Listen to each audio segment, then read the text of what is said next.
माननीय अध्यक्ष महोदय, ये बात सही है, वहाँ लगातार जो शिकायतें मिल रही थी और उसके कारण बच्चों में लंबे समय के कारण से एक बड़ा आक्रोश बन चुका था। और ये बात भी सही है कि वहाँ बाहर का व्यक्ति सामान्य परिस्थिति में कोई जा नहीं सकता। पूर्व में भी घटना हुई थी, उस समय भी उनके खिलाफ एक कार्रवाई की थी। और अभी इस बार जब CHMO की और सारी चीज़ आई है, क्योंकि ये जिला प्रशासन के निर्देश पर हमने सबसे पहले कलेक्टर को और हमारे वहाँ के SP को, मेरी खुद की बात हुई, हमारे SCS की बात हुई और हमने इन्वॉल्व किया, क्योंकि सामान्यतः समिति को भी वहाँ जाने में मुश्किल पैदा की है। समिति की पूरी विस्तृत रिपोर्ट है जो सबके सामने सार्वजनिक हो चुकी है, इसलिए उस पर मैं ज़्यादा चर्चा नहीं करना चाहता हूँ। लेकिन ये बात सही है कि वहाँ जो व्यवस्था है वो एक मानवीय दृष्टिकोण से सही नहीं थी और इसीलिए हम सख्त कदम उठाने पर मजबूर हुए, क्योंकि हमको जैसे ही कमेटी की रिपोर्ट आई हमने तत्काल मुख्यमंत्री से बात की और उसी दिन निर्णय किया था कि हमने इसके आधार पर हमको आगे कार्रवाई करना चाहिए, ताकि प्रबंधन को भी समझ में आए और जिस प्रकार से और भी विश्वविद्यालय यदि इस प्रकार से बच्चों के साथ व्यवहार करते हैं उनको भी समझ में जाए कि सरकार की ओर से जो सख्त से सख्त उस एक्ट में प्रावधान है उसके लिए हम कार्रवाई करेंगे। और जो तथ्य है वो तथ्य की जांच में सब चीज़ें आ गई है, लेकिन क्योंकि जिला प्रशासन भी इन्वॉल्व है, कलेक्टर हमारे SP भी इन्वॉल्व है, कलेक्टर भी इन्वॉल्व है, इसलिए ये जो CHMO को भेजने का काम उनने किया था। और यदि उनको ऐसा लगता है कि भाई उस पर शासकीय कार्य में बाधा की कार्रवाई होना चाहिए तो CHMO को स्वयं और कलेक्टर को मिलकर के कराना चाहिए थी। मुझे लगता है कि वो शायद कार्रवाई नहीं की गई है। हम एक बार कलेक्टर से आग्रह करके उसके लिए भी कहेंगे कि इनकी ओर से भी शासकीय कार्य में जो बाधा उत्पन्न की है उसको प्रवेश नहीं दिया गया है, या और भी जो शासकीय अधिकारी को प्रवेश नहीं दिया गया उस मामले को लेकर के भी वहाँ के प्रबंधन के खिलाफ कार्रवाई होना चाहिए। सेकंड सप्लीमेंट्री कोई?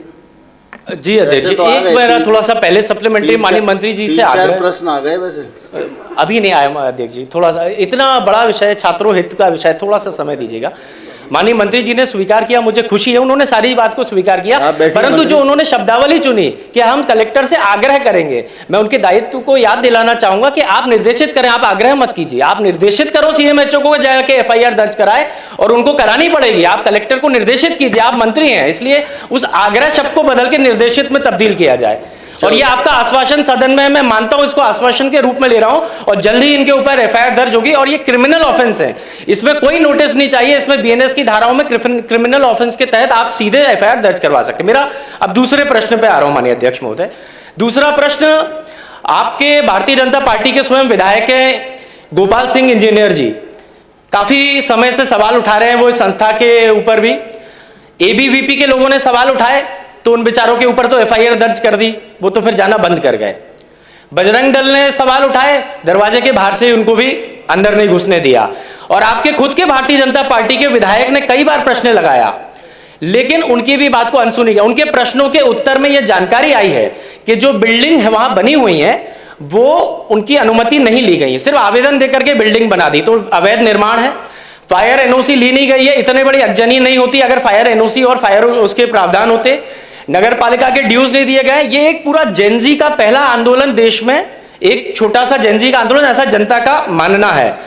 सबसे गंभीर बात माननीय अध्यक्ष जी आपके संज्ञान में लाना चाहूंगा, मेरे विधायक साथी आदरणीय जयवर्धन सिंह जी की सदन में मौजूद हैं, उन्होंने एक प्रश्न लगाया मार्च सत्र में उन्होंने जो प्रश्न लगाया उसका जो जवाब आया वो असत्य उत्तर सदन के पटल पर रखा गया इस VIT को संरक्षण देने के लिए। जयवर्धन जी सदन में मौजूद हैं, उन्होंने पूछा, एक शिकायत दर्ज की गई, हमारे NSUI का कार्यकर्ता रवि परमार, उसने एक शिकायत करी UGC को। UGC ने, वो शिकायत भी इतनी गंभीर थी कि जो वाइस चांसलर है वो अयोग्य है, वो भी मंत्री जी के संज्ञान में है। उसकी शिकायत के ऊपर UGC ने उच्च शिक्षा विभाग को लिखा और उसके ऊपर लिखा शीघ्र, अति शीघ्र इस डाक को पहुंचाया जाए। उसका मेल भी सर्कुलेट किया ऑफिशियल वेबसाइट से।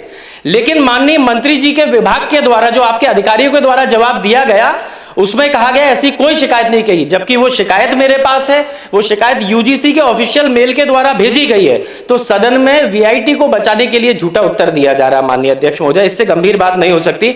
मैं आपसे सिर्फ यही कहना चाहूंगा कि यदि माननीय मंत्री जी इस विषय को लेकर संवेदनशील है तो एक तो जो 3000 बच्चों के भविष्य के ऊपर बात आई है, जो 3000 बच्चों पे FIR दर्ज की गई है, उसको तत्काल प्रभाव से निरस्त किया जाना चाहिए छात्र हित में, क्योंकि आगे चल के यूनिवर्सिटी वाले इनको ब्लैकमेल करेंगे। आप खुद स्वीकार कर रहे हैं शासन प्रशासन वहां पे घुस नहीं सकता, वो KGF है अपने आप में साउथ का एक यहाँ पे।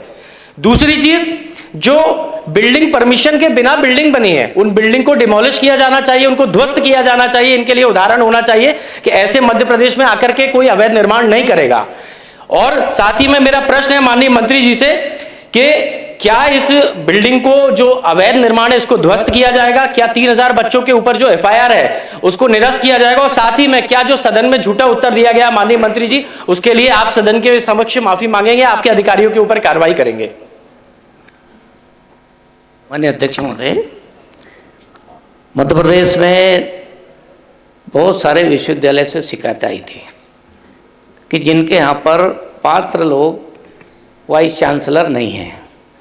हमने उस समय तत्काल कार्रवाई करके, क्योंकि 38-39 ऐसे विश्वविद्यालयों में वो शिकायत आई थी, सबको समय दिया था कि 15-20 दिन में आपकी प्रक्रिया पूरी करके और शासन को वो करिए। उन्होंने क्रमशः करके अपने नियमानुसार पूर्ति कर ली है, और जिन्होंने पूर्ति नहीं की थी उनके खिलाफ हमने नोटिस जारी करके कार्रवाई भी सुनिश्चित की है उस समय।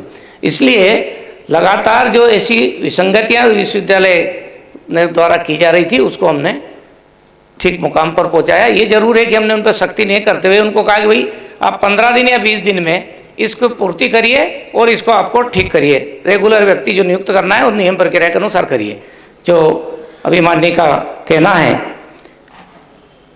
अभी जो बिल्डिंग का और सारी चीज़ें हैं, हम एक बार फिर से पूरा जिस नियम के तहत विश्वविद्यालयों को हम मान्यता देते हैं उसका जहाँ जहाँ भी उल्लंघन किया होगा तो हमारे आयोग की फिर से एक कमेटी जाएगी और उन सारे बिंदुओं को, क्योंकि इसमें और भी छूटा है, आपसे भी छूट रहा, हमसे भी इतना व्यापक है, क्योंकि छात्रावासों के बारे में उसमें कुछ है ही नहीं, जबकि वो छात्रावास चला रहे, तो उसके बारे में भी हम कुछ प्रावधान करने जा रहे हैं कि भविष्य में कोई भी छात्रावास चलाएगा तो शासन को उसकी जानकारी होना चाहिए और मान्यता लेते हैं समय भी उसका कुछ उल्लेख उसमें होना चाहिए, ताकि सरकार के जानकारी में कम से कम रहे कि वहाँ कैसा कैसा होता था और उनको निरीक्षण के दायरे में भी आ सकती है क्या, तो उनको लेने के लिए हम आगे करेंगे। प्रावधान हमारे में जितना एक्ट में है, यदि जरूरत पड़ी तो हम और भी आगे प्रावधान में संशोधन करके इस बात को भी जोड़ने जा रहे हैं, ताकि किसी भी विश्वविद्यालय के द्वारा जिस प्रकार से वीआईटी में घटना हुई है और छात्रों का भोजन पानी जो मूलभूत चीज़ है वो बेसिक विषय है, उसको लेकर के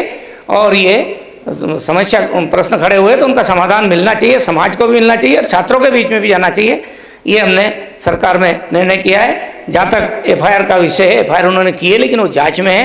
मैं समझता हूँ कि एफआईआर में जो जांच में बिंदु है उस आधार पर वो कोई आगे बढ़ेगी नहीं, क्योंकि अभी फाइनल उसमें नहीं, केवल उसको जांच में पेंडिंग रखी गई है। हम जैसा आपने कहा उस प्रकार भी हम आगे विचार करेंगे। महेश परमार जी। छात्र में ये जो 3000 बच्चों का भविष्य बर्बाद ना हो, उस एफआईआर को या तो निरस्त किया जाए नहीं या वापस लिया जाए। अध्यक्ष महोदय